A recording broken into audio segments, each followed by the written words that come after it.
This would have been in March. Is that when Synergy was? Been in March. I walked in. There's like 50 workshops to pick from. Some of you have been to Synergy.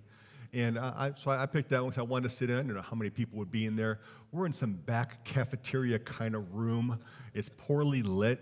There's maybe 20 people there. And I was just blown away. And I thought I was pretty knowledgeable.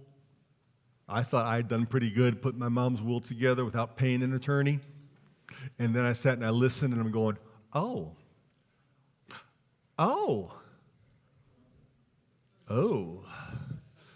I thought I did everything to avoid that nasty P word. Everyone knows what that nasty P word is, right? Everyone say probate. Probate.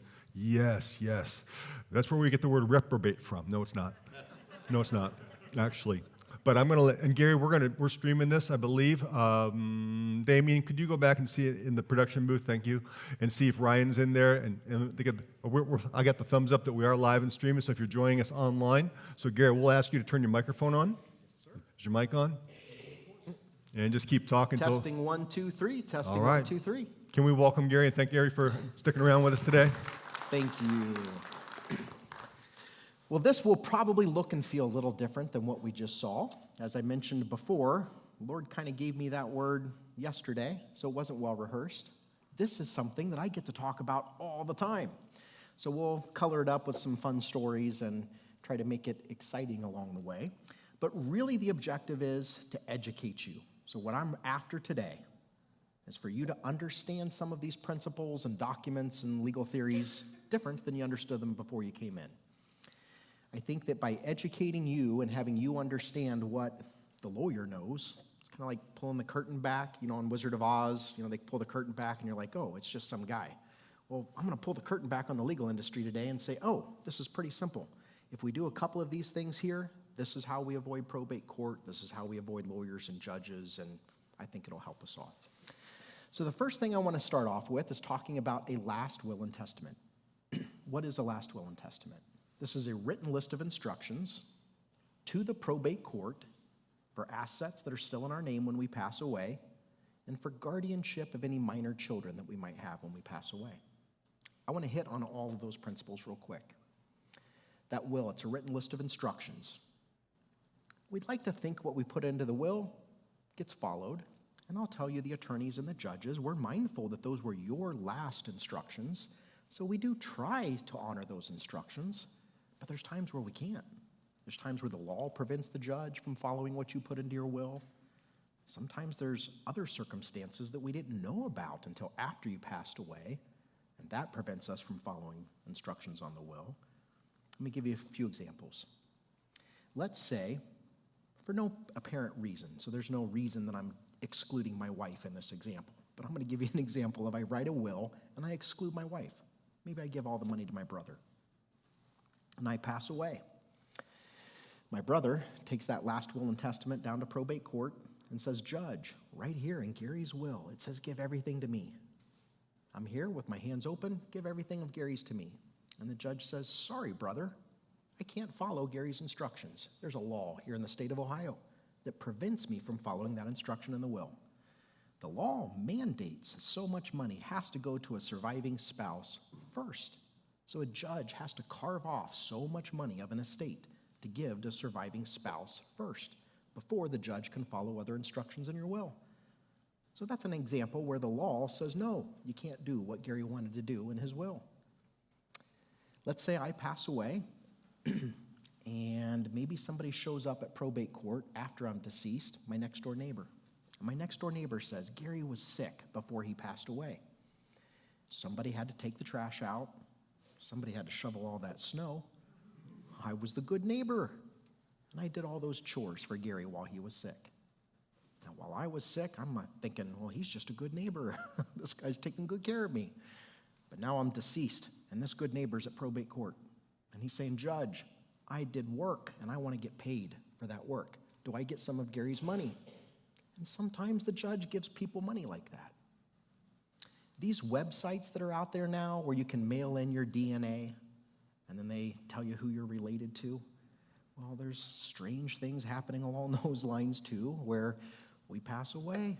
We didn't know we had any other kids, but this person has our DNA And they're showing up at probate court saying, Judge, Gary was my dad. He never knew about me.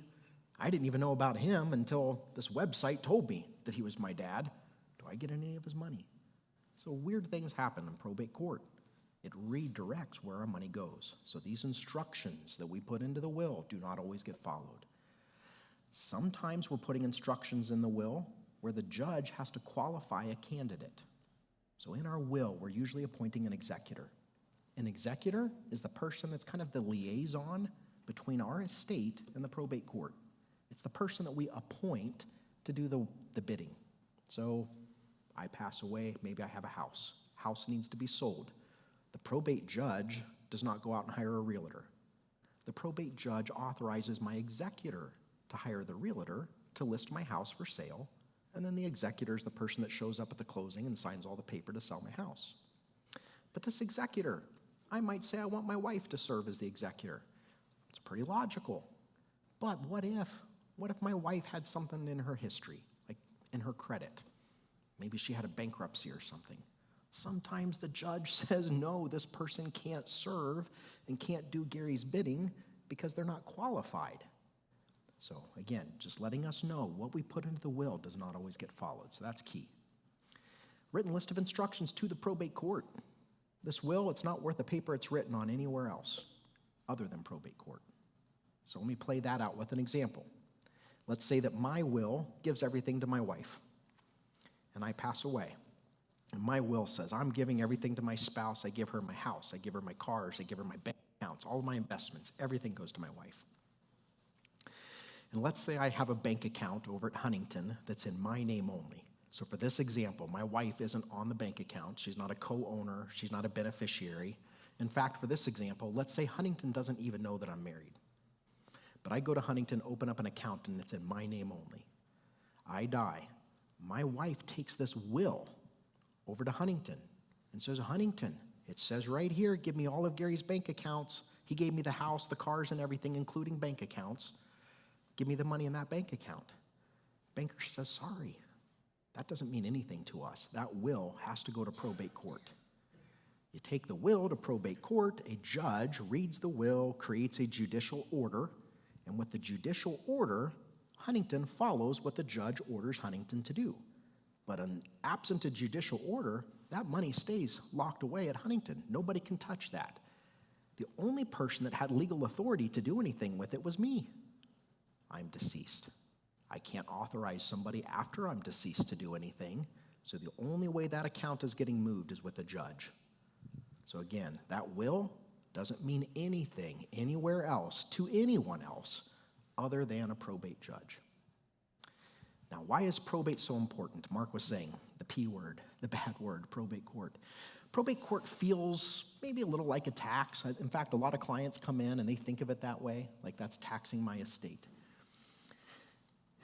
The reasons why we're wanting to avoid probate court are usually time and money. Now, there's a couple of other variables too that we'll talk about, but let's first talk about time. How long does it take to get everything through probate court? Well, when I pass away, we're usually not racing down to open up a probate estate. We're usually letting the family grieve and take some time to do the funerals and all of those details first. So a couple weeks later, maybe a couple months later, we go down and open up the probate estate. So the date that it's opened is the time frame that we're talking about, not tied to when I die. So that's going to be an important thing to understand. I might pass away today. Maybe we don't open a probate estate for 20 years. That would be strange, but that's possible. But what I'm talking about, once we open up the probate estate and get everything through probate court to your beneficiaries and close probate court, it's about a year to a year and a half right now. It's a long time. So in the meantime, some of our assets are floating around out there. Our family's kind of floating around out there. If we've got businesses, that can be messy and complicated. And then the court's involved throughout that journey too. So time is just, it's a good reason to avoid probate court. Another reason to avoid probate court is the money, the cost. I tell people on average about 3 to 5% of the gross value of our estate is what we're probably going to spend in attorney's fees, court costs, and administrative fees. So attorney's fees, that's pretty clear. The lawyers are usually getting most of the money when we're talking about probate court fees. For a lawyer, our time is our inventory. And we can talk about that in good ways and bad ways, and I'll be sensitive to the fact that that's how my industry makes its money. My inventory is my time. That's all I have. I don't have a widget or gidget to sell you. So if I have to drive to the courthouse, and if I have to wait at the courthouse for 2 hours before I can meet with the judge, and if the judge is on the phone for 30 minutes before he takes me into his chambers, I have to bill you for all of that because I can't give away my inventory. Otherwise, that's like me just giving away all my widgets and gidgets. So I have to invoice you for that. Even though I didn't really do anything of value, that's just my industry. That's how my industry works. Well, that's expensive. So when we talk about the 3 to 5% in probate court, again, most of that are going to be the attorney's fees. But there's court costs too, and the court costs, I don't know, I go back and forth with. I mean, I see the value in some of the services they do, but when they charge you $8 to scan in a page, I'm thinking $8 for your computer to just run that copy does not feel like value. So court costs can add up quick. Administrative fees, let me give this as an example. So I pass away and I have this house. The judge is probably going to require my estate or my executor to appraise my house. The judge wants to know what my house is worth. Now, as the lawyer handling the estate, I question that. And I say, Judge, why do you care what my house is worth? Because we're getting ready to sell it. And when we sell it, we're going to know exactly what it's worth. So for us to appraise the home now, let's say we spend $1,000 on an appraisal. And the judge says, okay, now I know what your home's worth. And then we turn around and sell it for that exact number. Well, we were going to find out what it was worth. That $1,000 to me felt like frivolous. It felt like it was a waste of money. We didn't really need to spend that money. So those types of things, they add up quick. So the cost is a significant variable. Again, some of the other things that you need to be mindful of, public record. Like I see strange things happen. When we're in probate court, it is all public record. Anybody can go down to the courthouse, pull your file, and they can see exactly how much money you had. They can see who it's going to. They can see how old your kids are, where they live, addresses, phone number. It's all in the file. That's all public record. It is not just for attorneys' eyes only. So public record can be another good reason to avoid probate court in many circumstances. I have seen things where mom and dad pass away. Younger kids are getting an inheritance, so maybe 19, 20. And they start getting these phone calls from telemarketers. And the phone call sounds like this. Hey, Gary Jr., I know your mom and dad just passed away. I was a really good friend of mom and dad's. In fact, they entrusted me to invest their money, and I'm pretty sure they would want you to invest your money with me too. Now, Gary Jr. has no idea who this person is. If I were living, what if I were to say, I don't even know this person, right? Or, well, I kind of know them, but I definitely don't trust them. They're giving a totally false narrative to my kids. Public record helps them to create the false narrative to give to the kids. So bad people are out there doing bad things utilizing this public record. So that's another good reason where we can stay out of probate court. So we keep talking about probate court. Gary, how do we avoid it? So back to the definition on the will. I know this is a long way to come back around, but hopefully you guys are still with me. So on the will, we had a written list of instructions to probate court for assets that are still in our name when we pass away. This variable here is how we're going to avoid probate court. So we're going to talk about this for a few minutes. Probate is only going to govern the assets that are stuck in my name. So like that bank account I mentioned a moment ago at Huntington, it's in my name. I'm deceased. We can't do anything without getting a judge involved. But what if? What if it wasn't stuck in my name? There are ways to take assets and to transfer them at the point of death to somebody or something else. So I could go to Huntington and I could say, Huntington, I am married. I want you to know I have a wife and I want my wife on this bank account. So add her as a co-owner. If I do that and I die, she owns that bank account. She doesn't need to go to probate court. Doesn't matter what my will says. There's no lawyers involved because at the bank there was a contract. And the contract at the bank said it was Gary's and Wendy's. If Wendy dies, it's Gary's, and if Gary dies, it's Wendy's. So we don't need probate court because it's not stuck in either of our names. Now, if both of us pass away, we have a problem again, unless we've designated a beneficiary on the account. So that's another thing we can do. I could go to Huntington and I could have my wife on. Now, I'm going to make some jokes today about my wife. If you guys ever get a chance to meet her, I promise you she is the sweetest person in the world. She would never do any of these bad things, but it helps make the point. So as I'm making my wife out to be the bad guy, please give her a chance if you ever meet her. But let's say I don't want to add my wife as the co-owner onto this account because I don't trust her. If I put her on this account, she's going to go right over to the mall, she's going to spend every last penny, and we're broke. I can put her down as a beneficiary instead.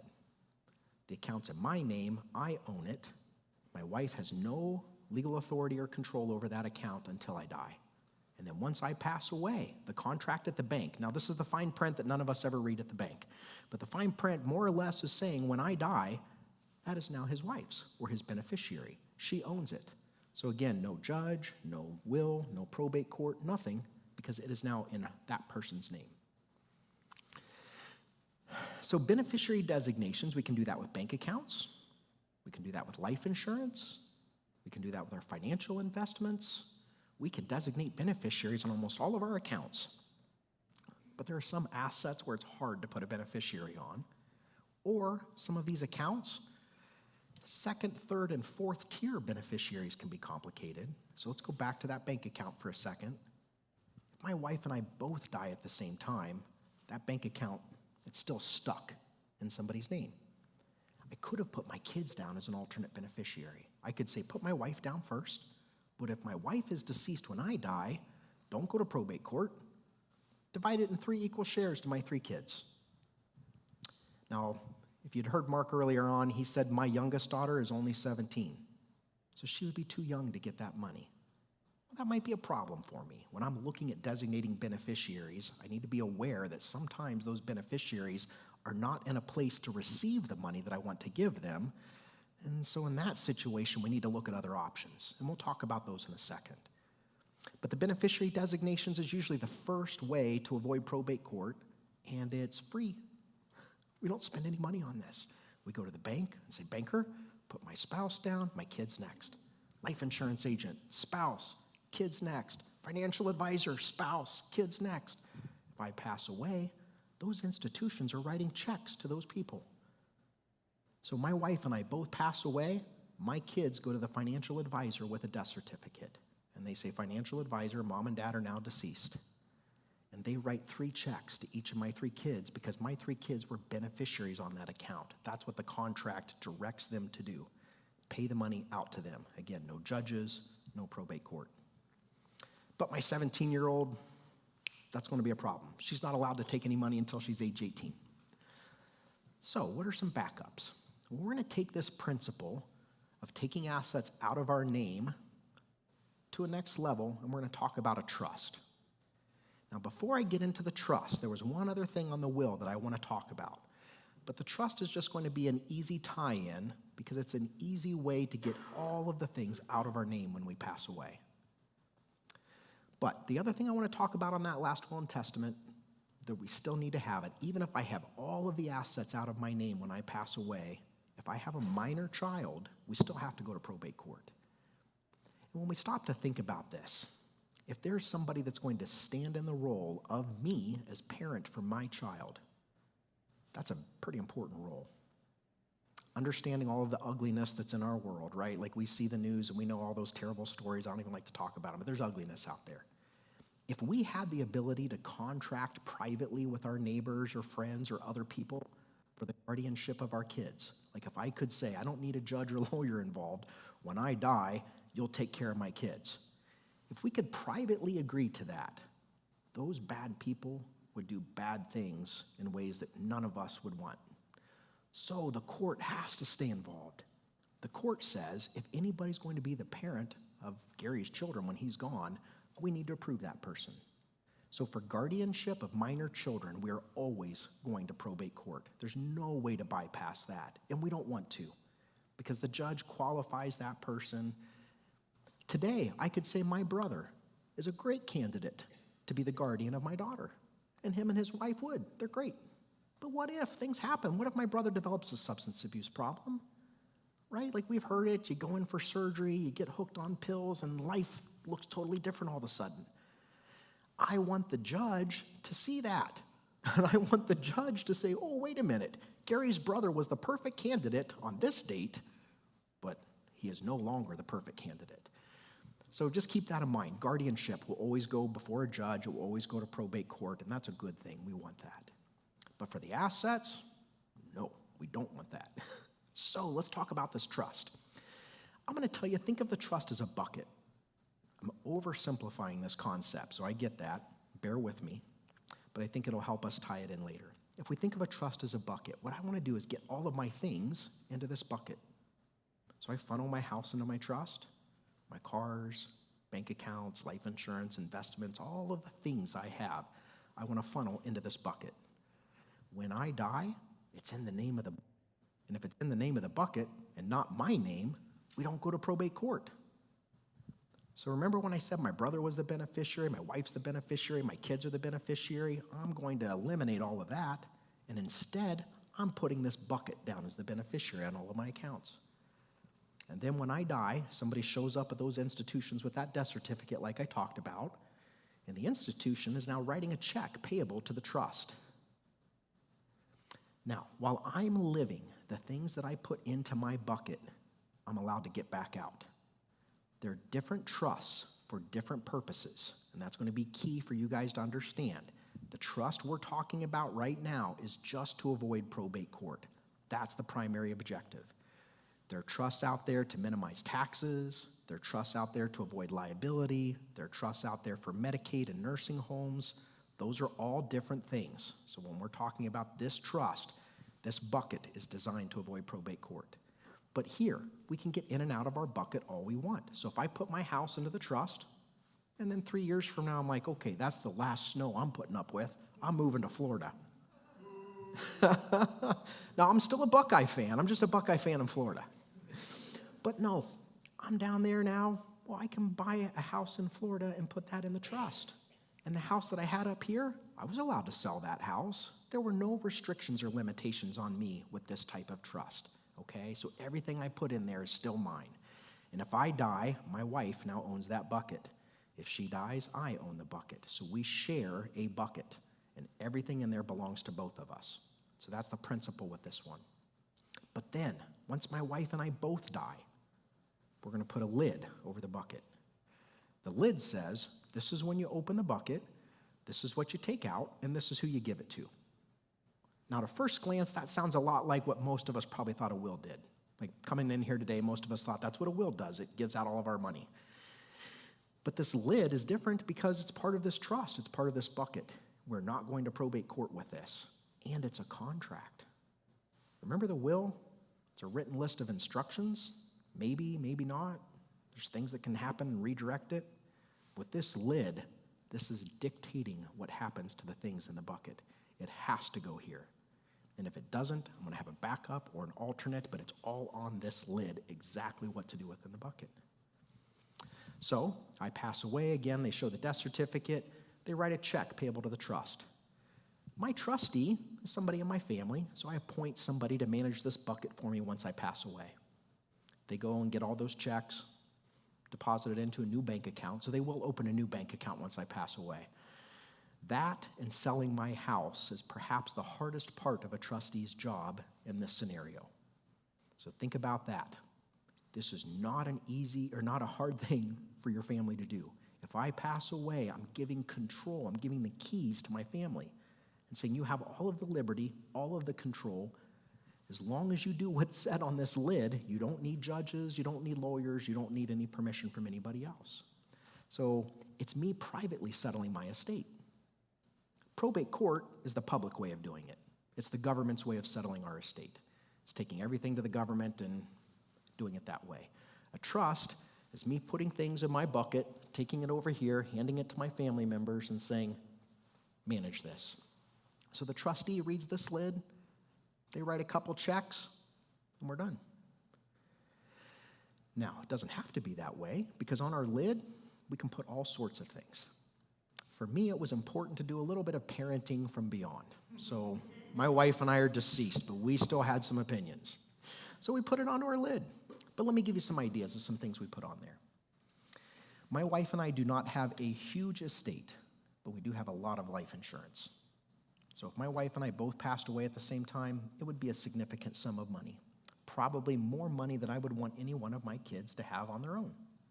Now, my oldest two, especially if they're watching, they are very well adjusted, full-time missionaries, both married, awesome. Have no reservations.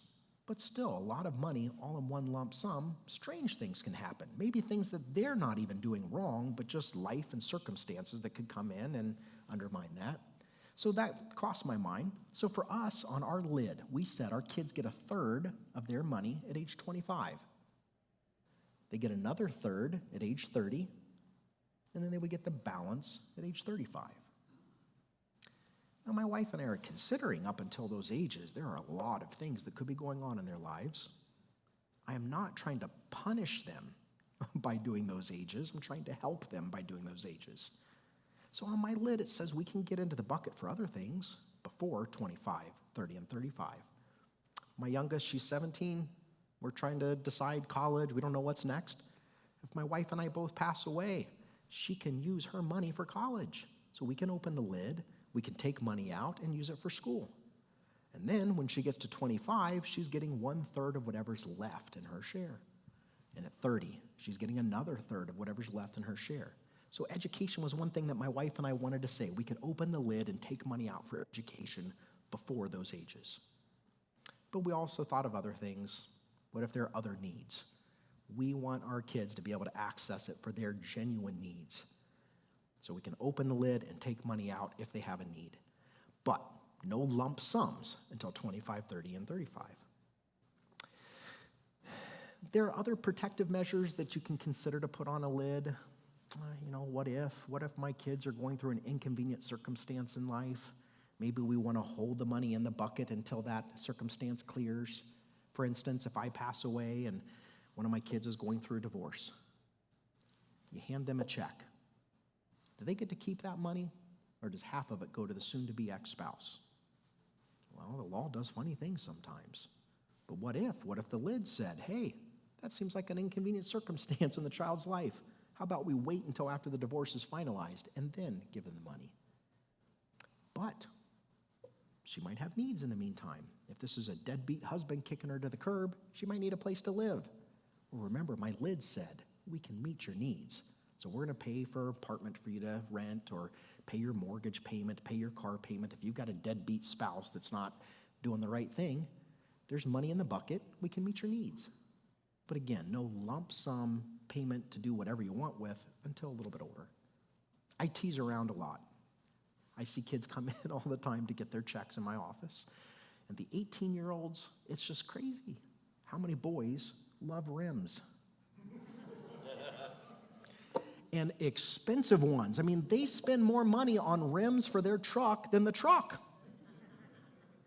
So, 18 is not a bad age to get money, but our discretion changes, right? Our context changes, our perspective changes, and we tend to get a little more responsible the older we get, and we tend to see things a little different.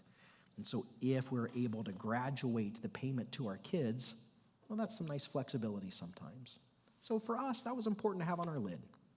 My oldest two are married, but my youngest isn't, so we also put onto our lid, if we passed away, my youngest daughter can open the bucket and take out up to 5% of her share to subsidize the cost of her first wedding. I'm very deliberate with the wording here, all right? Now, not that my daughters are getting divorced, but here's what my daughters would do. My daughters would say, let's renew our vows every year and have a giant party. We'll invite all of our friends and we'll just make a big party every year, right? So anyway, we do limit some language on that lid for us, but that's just another example. And this is going to be interesting for you guys. So when I first drew up our trust, it was 2000. I was only out of school for a year. And my oldest would have been 5 years old, and my second oldest was 2, maybe, something like that. And my wife and I both felt that it was important to put into our trust that if my daughters were to ever commit themselves to full-time missions, not ministry, but missions, that they could access their funds if we were deceased to subsidize the cost of their mission work. Fast forward all these years later, they're both full-time missionaries. Like, that's just amazing. I love that. I love that. Because we didn't know back then. Like, we were just thinking, well, yeah, they become missionaries. And then, sure enough, God called them to be missionaries. So, neat story. We have flexibility. We can put anything we want on the lid. And again, we have to follow what's on the lid. Why don't more people have trust? That's a really good question at this point, because you're probably sitting there saying, Gary, the way you just explained it, everybody should have a trust, it sounds like, because that solves all the world's problems. You avoid all that probate court, you get to spell out the terms and give the money the way you want to give it away, and that sounds like the perfect scenario. Partially, cost, I think, plays a role in why more people don't have trust. To do a trust, it is much more expensive than doing a will. A will in my office is usually more boilerplate than the other documents because we want probate court to be simple, right? I just explained to you how much time it takes to get through probate court and how much cost it gets through probate court. But what if? What if I put into my will that I want to give a third of the money at 25, a third at 30, and the balance at age 35? Well, I just really complicated the administration of my estate in probate court because that requires hearings and processes and a lot more work. We're extending the probate process. That's not a year to a year and a half. If my daughter's 17 now and I die today, that's 13 years of probate court, 13 years of attorney's fees and court costs. There may not be any money for my daughter in that estate by the time she gets to 30 if we spend it all on court costs and attorney's fees. So you usually want the will to be simple. You want that to be basic. So usually the will is pretty short and simple.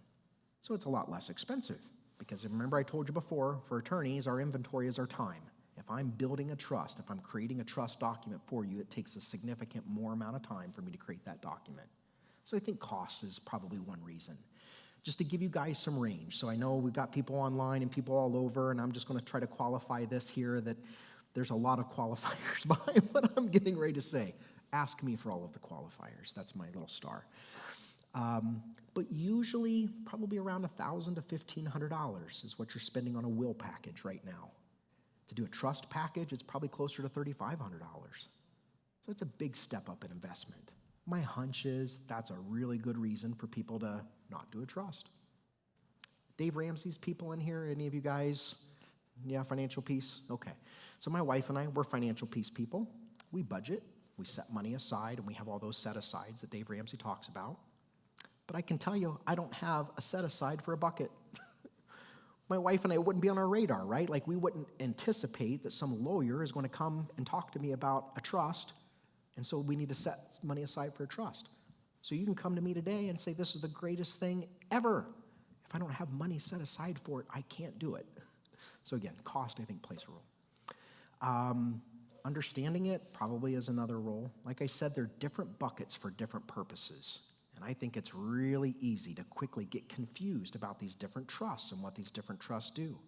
Because maybe mom and dad had a trust for a nursing home. And that trust, the way it's supposed to work, is mom and dad have given up all dominion and control over their property. They have forfeited their rights over their property. And so people come into my office and say, I don't want to do that. I don't want to have to ask somebody for permission to paint my house. So it's get confused, right? The bucket we're talking about here, if we're just looking to avoid probate court, you don't have to ask permission from anybody because everything's still yours. But some of these other buckets, they function different.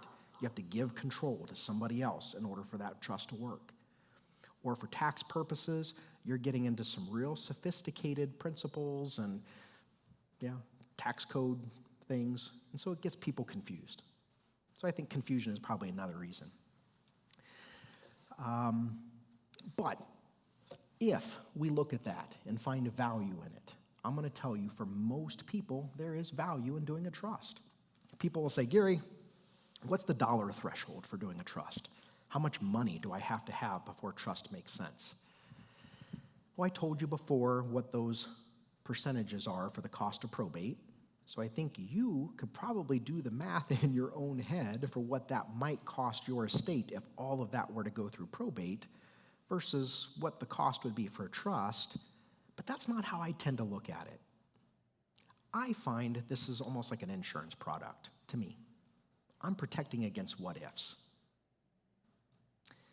If you were able to come to me and say, Gary, I'm going to pass away on this date.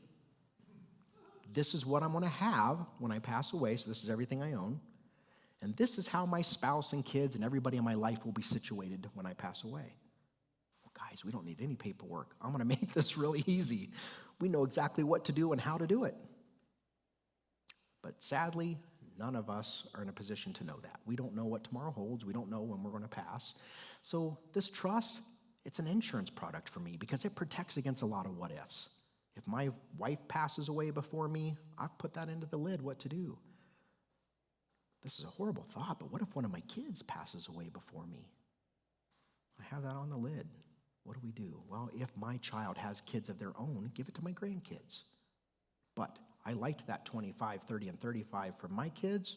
It's a good formula for my grandkids too, so we're going to keep that on the lid for the grandkids. If I don't have any grandkids, my other children would share. Obviously, we talked all about stewardship and the principle of stewardship. My lid stewards things to my church and the organizations that I want to do bigger and better things once we move on. So all of that I've got on my lid. That gives me some peace of mind. I sleep a lot better at night because no matter what scenario happens, I've already thought about it and I close the loop on my lid. So that insurance just feels good. Well, sometimes there's value in insurance. So the life insurance I told you a little while ago, if my wife and I both die, we have a sizable sum of insurance. It is term insurance. It was term insurance just to protect against my kids at the ages that they were. So take that insurance out of the equation, the estate looks very different. But all of that to say, I think, well, I kind of lost my train of thought there for a second, so I might have to tie that back around in a minute. But anyway, let me kind of come back now to where I was leaving off a second ago. On this lid, we can put all sorts of things on the lid. And it's from a stewardship standpoint, that's where I was going. From a stewardship standpoint, like we just talked about, if it's going to probate court, where's the judge? Where's his vision or her vision? What's her mindset? Are they kingdom-minded people? Are they wanting to efficiently get everything through probate court so that we can maximize what we have in order to advance kingdom? Probably not. But with a trust, I can appoint my family as the trustee. I put onto this lid what I want done with those funds, how I'm empowering the church, how I'm empowering this ministry, and then we're advancing the kingdom because we have more money to do it with. The net that we're taking out of probate court after all the chaos, after all the mess, yeah, it's a very different feeling. So when we look at this from an insurance standpoint, we put all those things on the lid. It feels better. I sleep better at night. I've got all these contingencies covered, and there's probably a lot of value in that. So I tend to focus on that as opposed to the net cost benefit of doing a trust versus what I would spend in probate court. And things change. Like we can look at the value of my estate today and say I have a $100,000 home, but tomorrow it might be worth $110,000. Next week it could be worth $150,000, right? We've seen real estate go up in value. Your assets are going to be worth more than likely later than they are today. So that cost, it's got a multiplier, right? Because that 3 to 5% is going to be on a larger number than what you're considering today.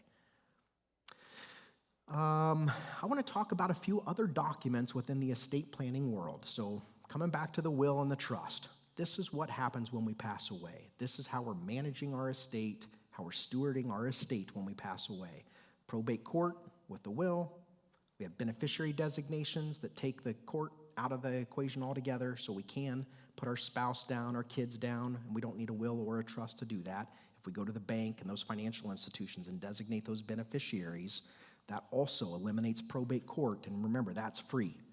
The trust is just a convenient way to get all of those beneficiaries designated into this bucket and hand that bucket over to my family when I pass away. But those are all things that happen when we pass away. I want to talk about some documents that are important while we're still living. First is going to be a financial power of attorney. This document appoints an agent on my behalf to act on my behalf. So I have this document, and I have appointed my wife as my agent. This takes effect immediately. So this is an interesting point. Many people come into my office confused. They think that a financial power of attorney waits to take effect. Once I'm incompetent or once I'm incapacitated, then my agent can use this financial power of attorney. But that's not how it works here in Ohio. The minute I sign my name on that document, my agent can use it. It doesn't have anything to do with my incapacity. Whether I'm conscious or unconscious, that's irrelevant. In fact, I have this document, like I said, my wife is my agent. While we are here, she could be using that document. Well, banks are closed on Sunday, but let's pretend it's a business day. She walks over to Huntington. Remember that account I told you about a little while ago that was in my name only? She's not on the account. And in fact, Huntington doesn't even know I'm married for sake of this example. But I've given her power of attorney. She has this piece of paper where she is appointed as my agent. She walks into Huntington with this piece of paper and says, Huntington, you're going to do what I tell you to do now. And Huntington says, you're right. That's what that piece of paper says. We do what Gary's wife says to do because now she is my mouthpiece. I've authorized her as my agent to be my mouthpiece. And she says, give me all of the money in that bank account. Do you know what Huntington does? They give her all the money in the bank account quickly. Because in their mind, I took the time to go meet with a lawyer. And I had a lawyer explain to me what this document is. And I signed this document so that the bank would do exactly what they're supposed to do, which is give her the money. So they're not going to call me and say, Gary, your wife's here trying to take money out of your account. Is this okay? Oh, that would be offensive to me because I went to the lawyer. Remember, I paid money for this document. No, you honor that document. Don't call me. The banker doesn't look at my wife and say, how's Gary feeling? Is he okay? Because that's irrelevant. Again, my mental capacity makes no difference. She's authorized. And the banker does not say, what are you going to do with all this money? They just give it to her. So that's the kind of authority this document carries. Covers a lot of other things, covers our house, any real estate for that matter. So let's say it's crazy market right now. People are buying houses. You keep hearing that in the news down in central Ohio that they're bidding up houses and competing against each other and paying way over market price for these houses. So let's say my wife finds somebody that wants to buy the house today on the spot, cash buyer. I'll buy and close today. My wife finds a title company that can do all of that work in the same day and gets down to the closing. And the title company says, well, Gary's name is on the real estate too. I see both of your names on this house, so we need Gary here to sign off on the paperwork at the closing. And my wife says, no, you don't. I've got power of attorney. This authorizes me to sign on his behalf. And title company says, you're exactly right, wife. So she signs my name on all those papers. They give her the check. Then, another example, my car. She says, I'm going to sell this car. The title is in my name only. She shows up at the dealership or with the buyer, and the buyer says, well, you can't sign that car title. And she says, yes, I can. I have power of attorney. Signs my name. They hand her the money. Now, this is where I'm going to make this a little sinister. Let's say my wife has a gambling addiction, and I've given her this authority. Well, guys, I'm in big trouble because she's going to sell all my stuff. Well, I used to say pack it in a suitcase and hop on a plane and go to Vegas. I'm being told there are casinos in Ohio now. I don't frequent casinos, but nevertheless, you get the point. She packs up the money and goes to a casino and gambles it all away. And we lose it.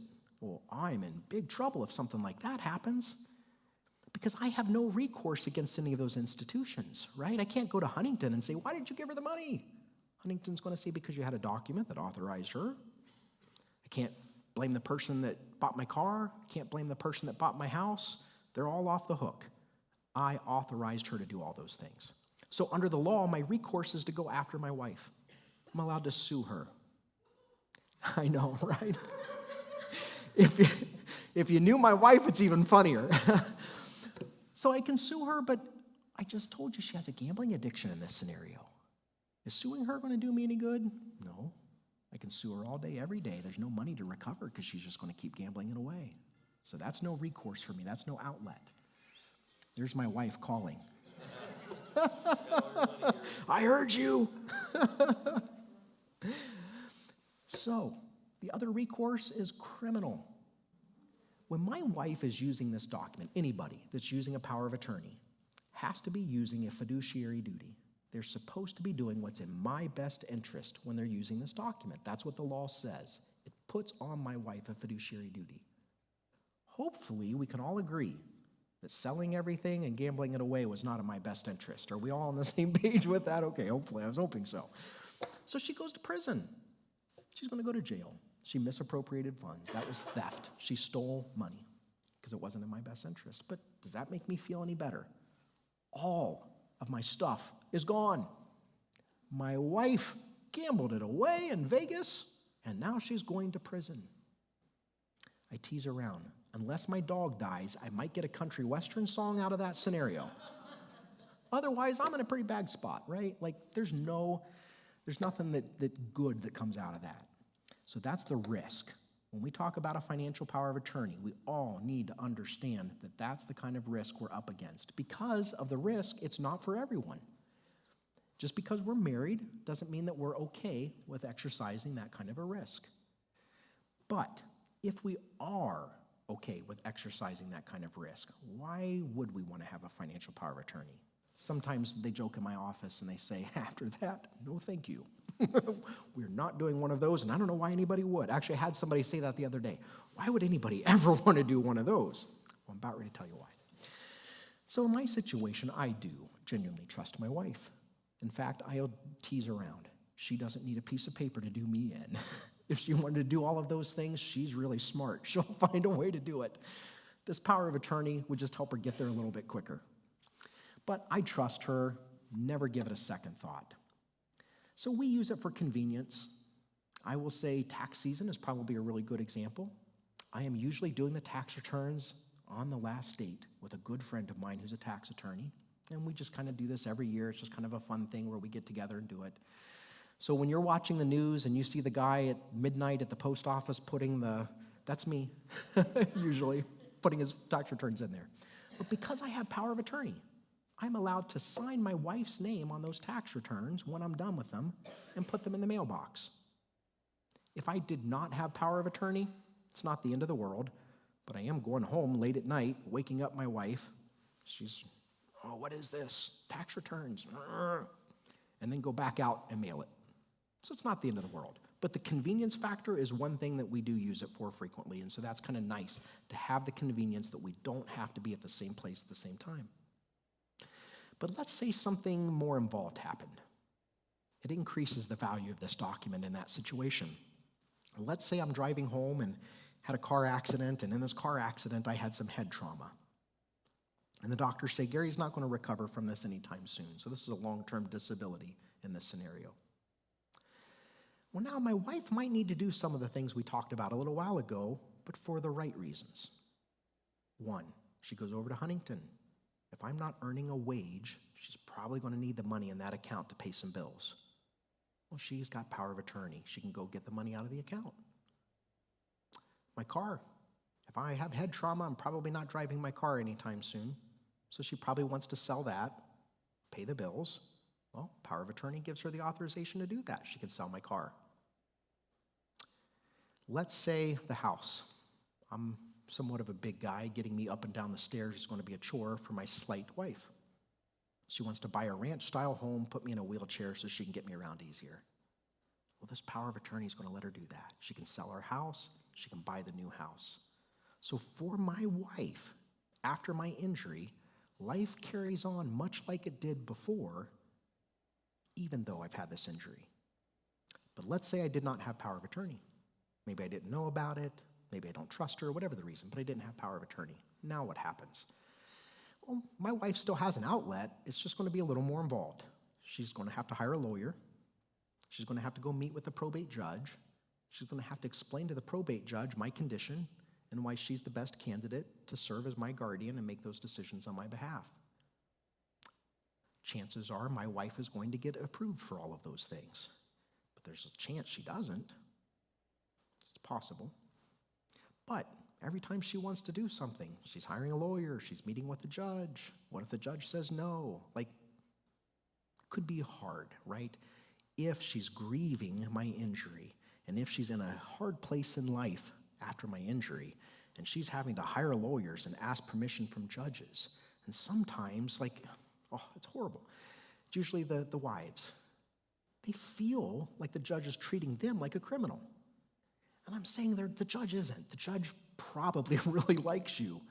But this is the process. We don't know good people or bad people just from their looks. Well, sometimes. I'll get in trouble. But no, we don't usually know that. So the judge has to screen you. So the judge is probably going to do a background check, a fingerprint check, a credit check. Well, again, the wives are like, this is my stuff. Why is the judge putting me through all of this to manage my stuff?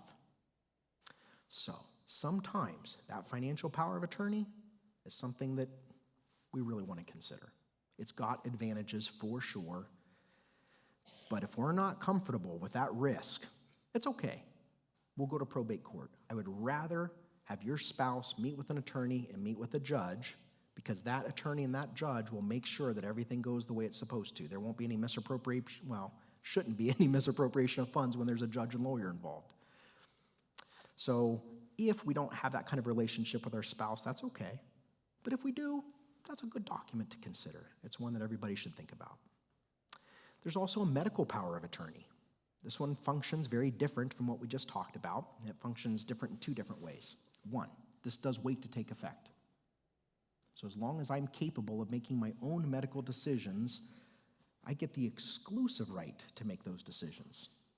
Let me play that out real quick with an example. Let's say my wife and I are over at the doctor's office.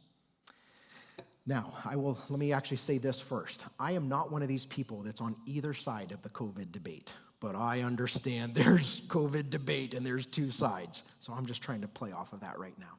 But let's say I go to the doctor's office and the doctor says, Gary, I'm looking at your chart here and I see that you have not been vaccinated against COVID.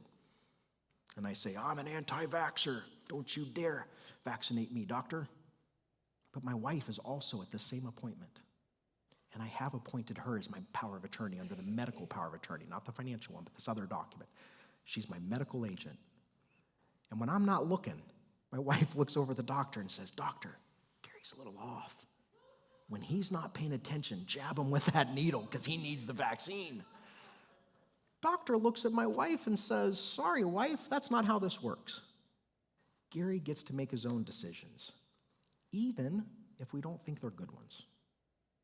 So the law really wants to preserve your ability to make your own decisions. You have that liberty to make your own decisions. And when we stop and think about how the law does not intervene when somebody has maybe alcoholism, we can eventually ruin our own lives without the law intervening. So under that medical power of attorney, it's only coming into effect once you're incompetent or once you're incapacitated. Now, let's go back to that car accident that I mentioned a little while ago. I have this car accident, I have head trauma, and I'm at the hospital and I'm unconscious. Well, usually, if I'm at the hospital unconscious and my wife is there, the doctors are going to let my wife make decisions. They're not always asking for paperwork to support that. She's there, I'm there, they let her make the decisions. But here's where it gets interesting. Let's say my dad, who's still young and healthy, he's a vibrant businessman down in Central Ohio, he blows into the hospital at the last second and says, doctors, hold everything.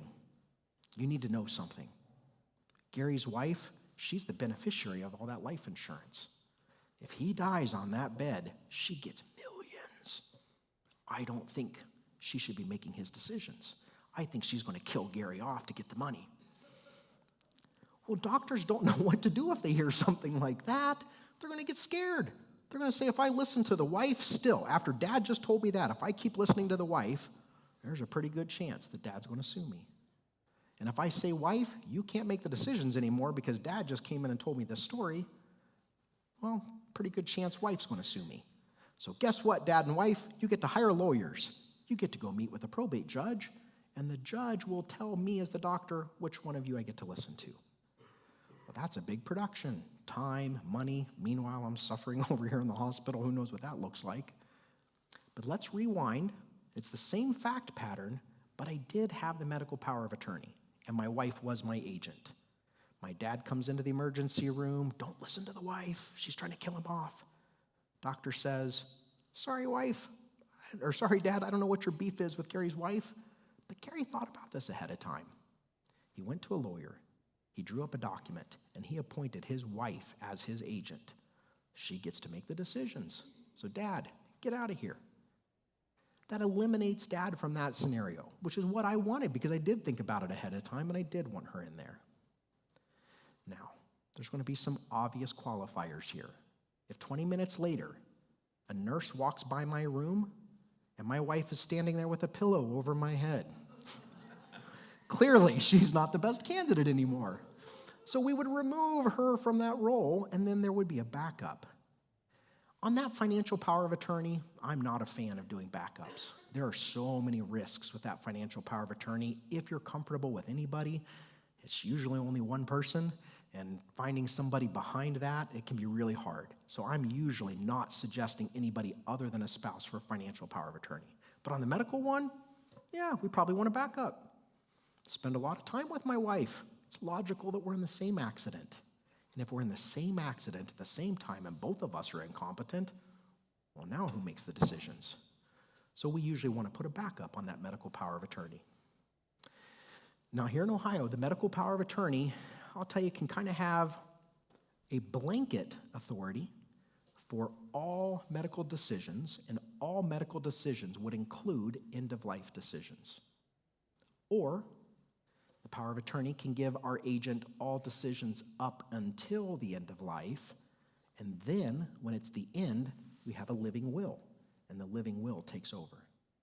I'm going to try to explain this as best as possible, but I want to put it on your radar, all of you.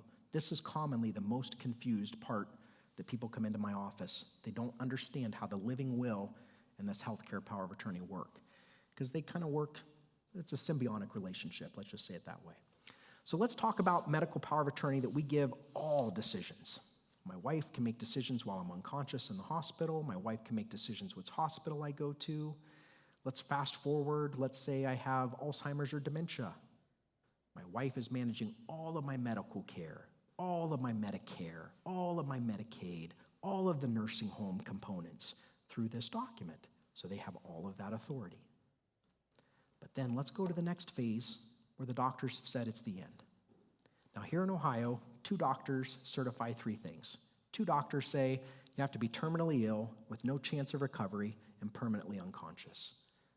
If those are at play, we're kind of calling that the end. And the doctors need to know what to do. So the choice is, does my wife decide what to do at that point? Or have I taken that decision away and made it myself? So the healthcare power of attorney is delegating authority to somebody else to make decisions for us. A living will is a declaration that says, I am declaring my wishes that if I'm ever at the end of life, do not put me on machines. So, don't go ask my wife. Don't go ask my family. In fact, that might be exactly the opposite of what I'm telling you to do. If I have a living will, I have eliminated my family from playing a role in that decision. And I've made this declaration known to the world. World, if I'm ever at the end, no machines. My wife, my dad, my kids, maybe they're at the hospital. Whoa, doctor, wait, hold on. Gary's still got some good years left in him. Do not take him off that machine. The doctors are supposed to say, Gary didn't give you that decision. He took it away from you. So kind of don't care. I mean, we're not being mean, but kind of don't care what you think, family, because Gary didn't want us to weigh you into this decision. But if I did have all of those decisions, then I am putting that decision-making authority in my agent's purview. So if I don't want the living will, let me give you kind of 2 schools of thought on this, maybe. There's more than these 2, but these are a couple common ones.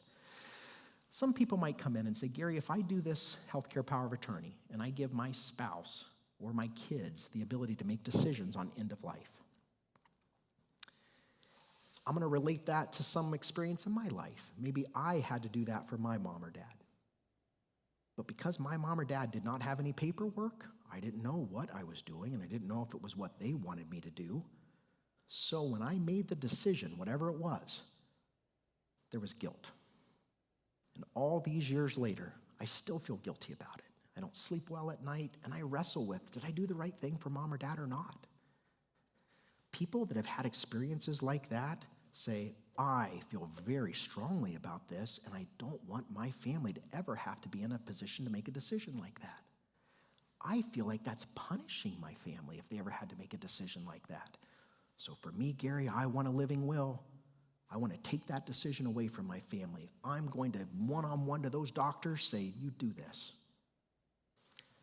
Other school of thought could be, well, Gary, if I do that living will and I take my family out of the equation, what if the doctors just don't like me? I'm giving the doctors all this authority, these strangers, these people I don't really know. What if I'm a nuisance patient at the hospital and they're just saying, oh, let's get Gary out of here? Well, Gary's got a living will. This is going to be easy. We're going to push him across the finish line and Gary's gone. I've had people say things like this in my office, seriously. Well, yeah, okay, I can understand that. That's. Or I've had people say, what if the doctor's best friend is some billionaire who wants my kidney? Like, just weird things. Like, the point being, if I have this living will under the law, it really is me isolating that decision and making that declaration so that I'm eliminating my family from that. So it's just kind of a good thing to understand that those are very different on that medical power of attorney and the living will. They're related to each other. If you want your family to make the decision, you don't want a living will. If you have a living will, that is telling, that's the declaration saying, take my family out of that decision. So those are all the documents that I'm usually talking about with estate planning. I'm going to tell you that to the extent that you guys have any other questions, I really would love to spend some time just answering questions. And I don't know if Pastor Mark still has time for that or not, but I'd love to keep the dialogue going and shore up anything that maybe I didn't explain very well. Now, I am not able to give anybody legal advice. So I am not giving anybody legal advice today. I'm just educating you and coaching you on the law. If you ask questions that are specific about you, I'm probably going to take that and rephrase it a little bit and say, in general, this is how it would work. Because if I were to give you a specific answer to your specific question, it gets fuzzy and it's like, well, was he my lawyer? Did he give me legal advice? So today, if I'm answering questions in a strange way, bear with me because it's that sort of thing that from an ethical standpoint, I have to be mindful of. Okay. Can we thank Gary for what he shared so far already? Oh, good. Amen. I think this is yours, friend. Oh, you may want that. Yeah, great. So we're going to take some time for Q&A. I know that when I heard Gary give this workshop, the Q&A was enlightening to me because I heard people share their brief horror stories of when mom passed away and they had to go through probate. And I heard people share their story where my parents had a trust and it was one of the easiest things we ever went through. And so if you have a question, I'll come around with the microphone here so those online can have it. Karen, I see that hand. Thank you. If you bow your head and your heart right now, we'll get saved. No, we'll get your question, but we will ask you. If you're online and you're wanting to ask questions, and we know there's at least 6 viewers online, which probably is 10 to 12 people, shout your question louder, please. Louder, and we'll get it answered. Yes, Wendell. Yes, Charlene. Mm-hmm. So, Karen? People online will need it. That's why. Thanks. We had our estate planning done some time ago, but you had mentioned about putting the beneficiaries at the bank. Mm-hmm. Okay, does that still work for if you still have a mortgage? Oh, good question. So a mortgage, well, let me again kind of tie this back around. From an educational standpoint, let me explain to you how mortgages and real estate work here in Ohio. So if you have a house, and we're going to sell that house, it's always subject to the mortgage. A mortgage is liened against that real estate. So if we pass away, we're really never getting out of paying that mortgage. It's just when it gets paid. So sometimes we're saying if there's no liquidity in the estate, maybe we're not making a mortgage payment. But usually those banks understand that I'm deceased, and they're not charging late fees or penalties. It's just the normal interest that would already be accumulating on that loan.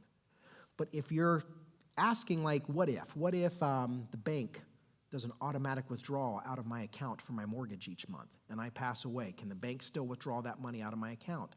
Once we pass away, that account is supposed to stop all activity.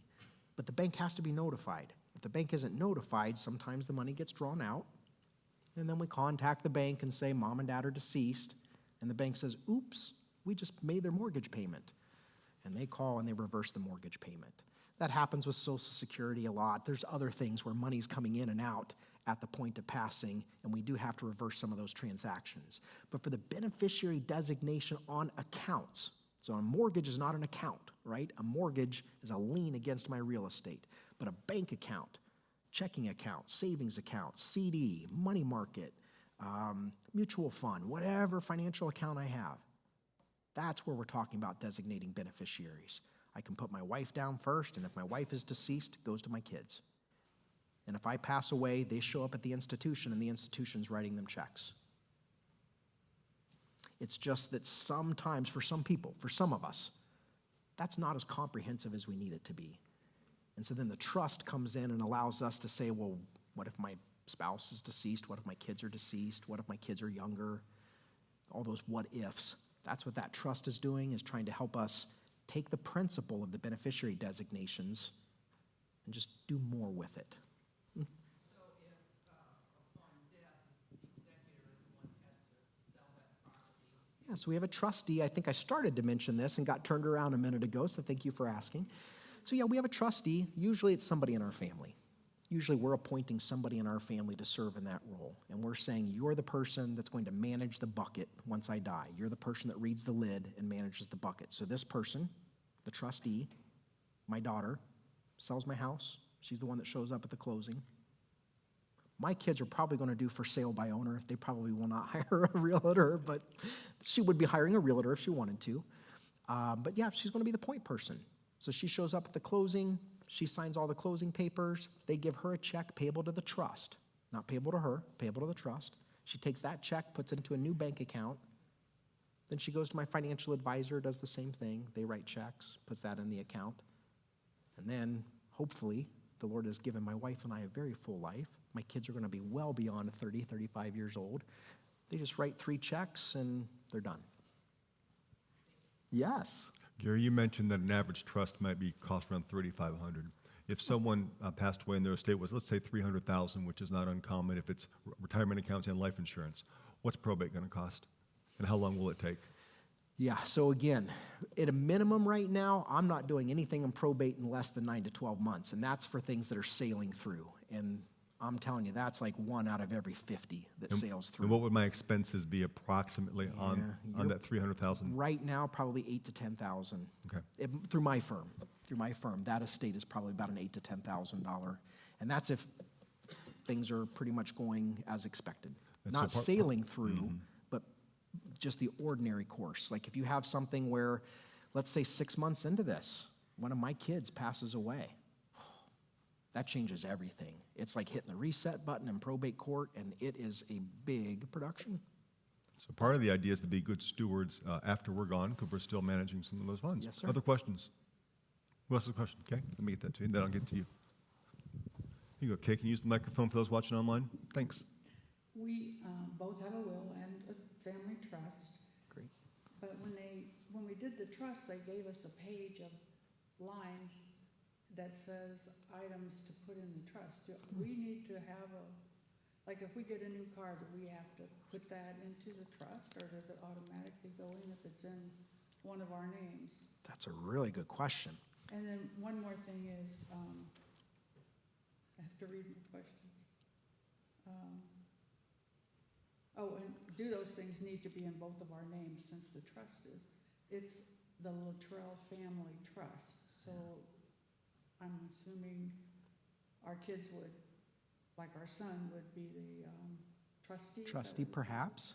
And he could do all of that without it being in our names. So yeah, so let me kind of touch on Be some careful. of that again. Be careful. The son's in the room.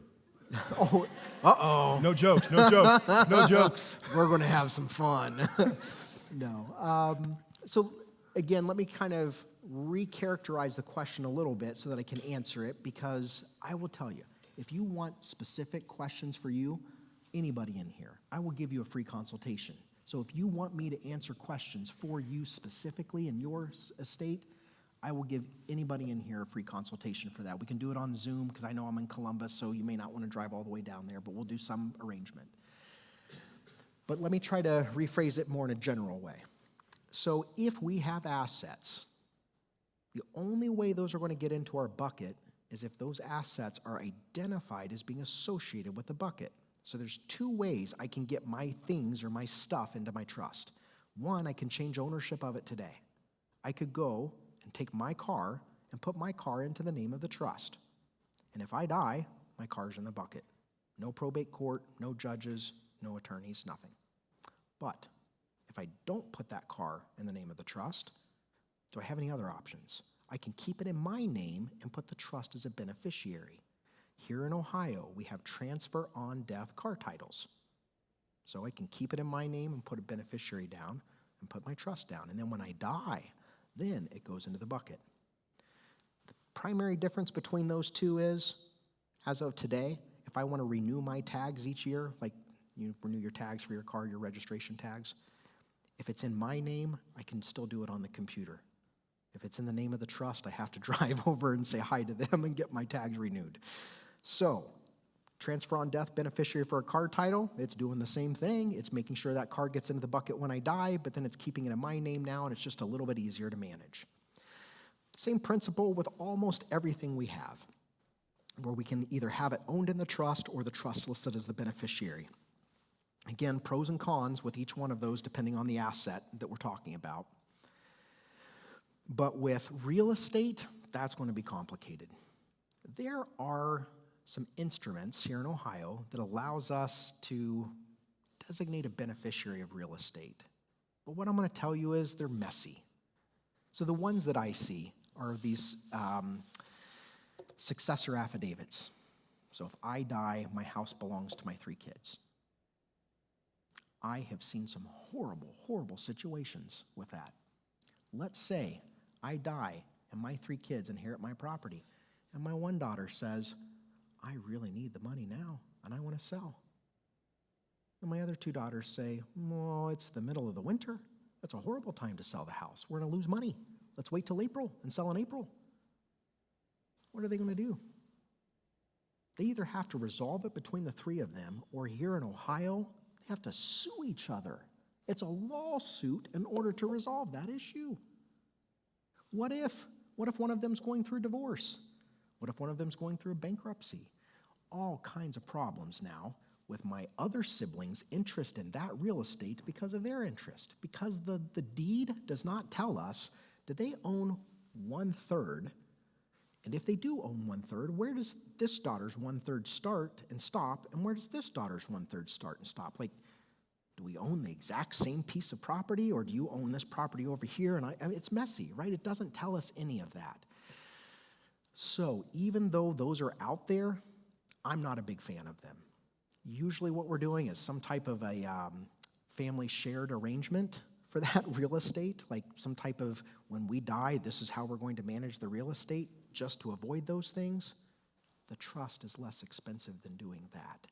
So if we're doing it for an estate planning standpoint, we're probably wanting to spend the money on a trust and have the real estate in the trust.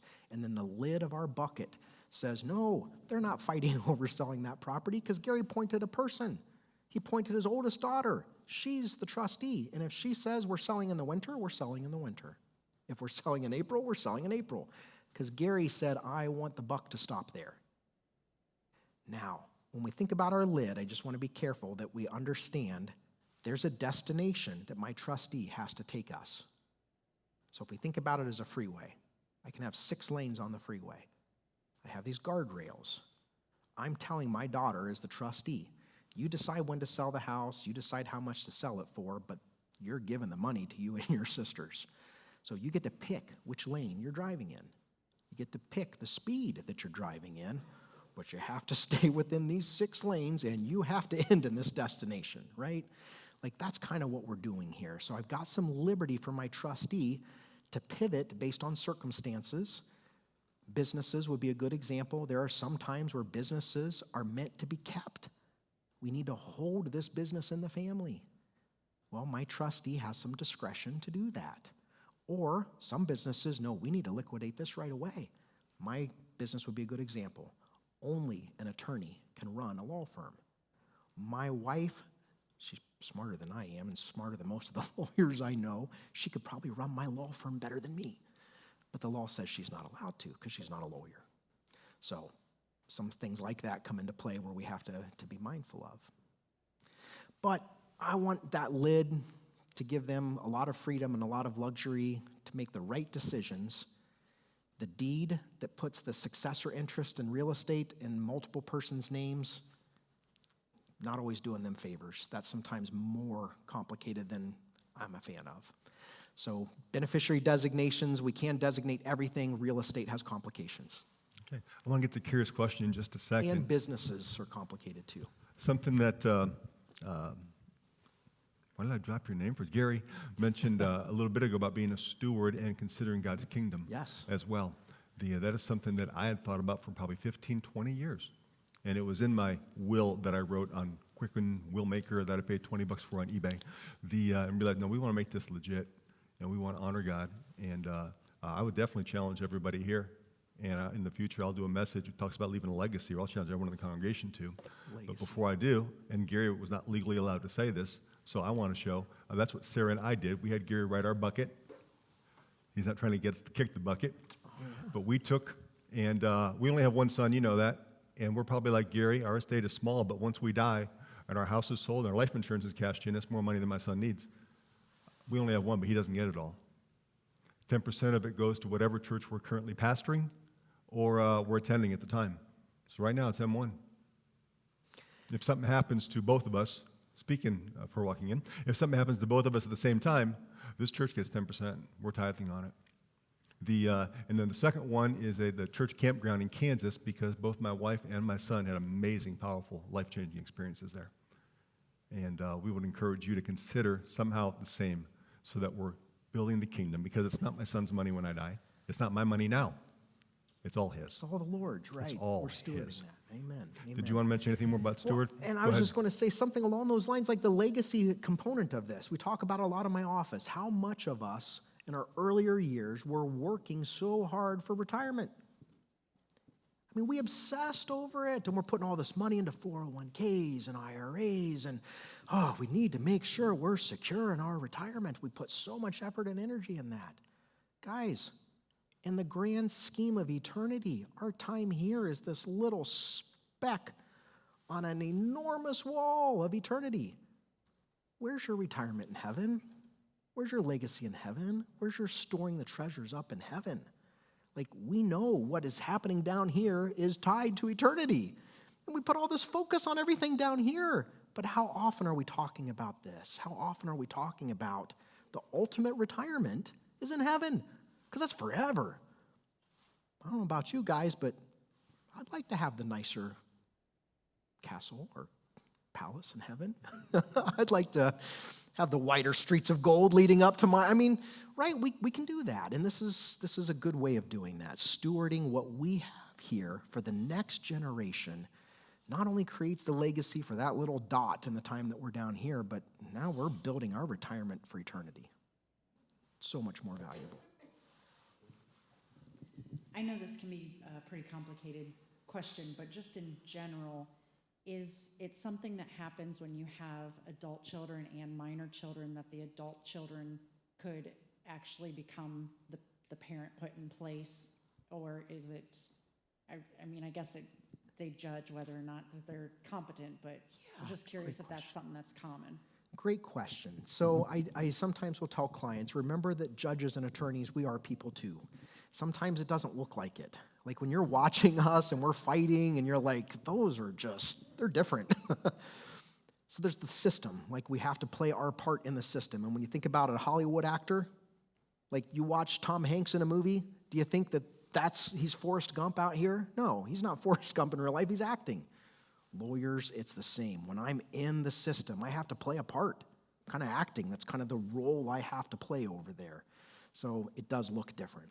But we are people, and we understand that these are children that you loved, and these are children that need to be loved, so we are sensitive to getting them in the right place. Usually, the judges want them to stay local, because usually they're in school, they're in church, they're in community, they're in with friends. And if they've just lost a mom and dad and we're uprooting them from their local community and putting them somewhere else, then that continuity gets more disruptive and sometimes it's not as healthy for the children. So staying local is sometimes key. Staying within the family is key. So yes, if I had, like right now, my older daughters would be the perfect candidate to be the guardian of my 17-year-old.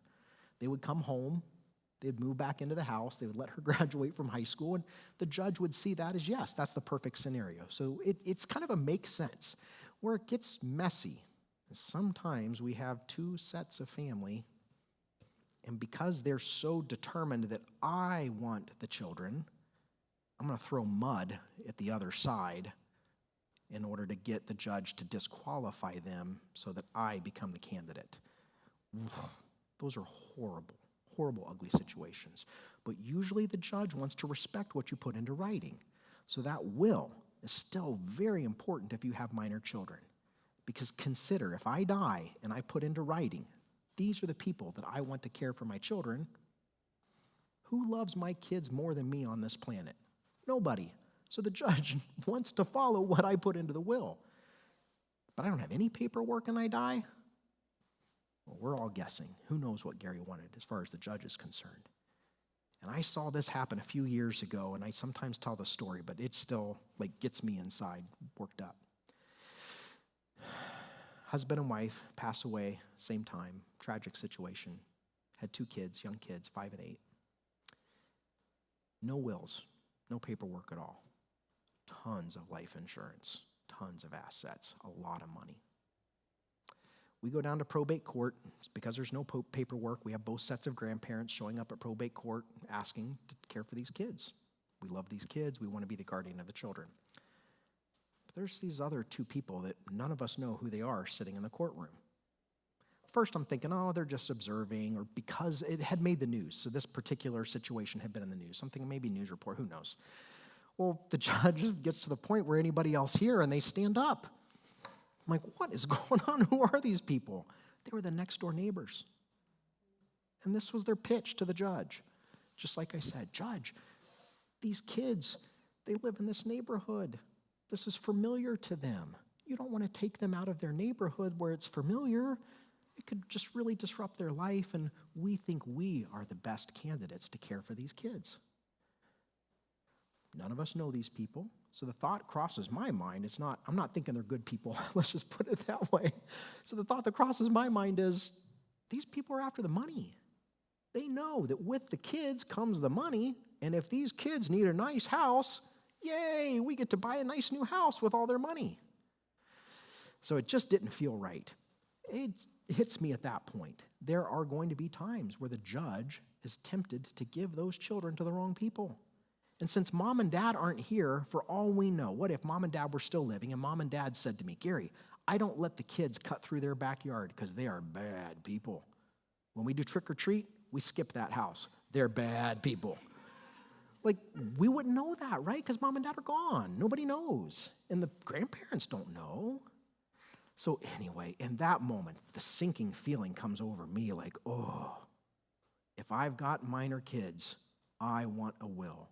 I want the judge to know who I trust to care for my kids so that weird things don't happen. Now, it all worked out in the end here, so it worked out okay. But I'm sure there's times where it doesn't. I'm sure. That's the risk. Hey, guys, I think that's all the time we have for questions. Can we thank Gary again? My pleasure. Yeah. Let me give a bit of full disclosure before we go. Gary didn't ask for this opportunity. I asked him. Gary didn't ask for the opportunity to speak on Sunday. I asked him. He requested no honorarium check. I ignored his request because that's just not how we treat guests around here. So he did receive an honorarium check. He did not bring business cards because he wants to. I asked him to bring business cards. Where are they, sir? I drove back to the office this morning. I kid you not. So I was leaving, coming up here, and I'm like, he asked me to bring business cards. So I'm digging through my car because I'm thinking I've got some somewhere. Where are they, friend? I did. I Put them went up here, back to please. the office Put them up to here. get them. Put them up here. I want you to be able to be resourced. Maybe you already have someone to talk to. Go talk to them. But Yes. I know that Oh, yeah. obviously if you were here, you wanted some information. Hopefully you got that. Now, Gary, you said you would do something.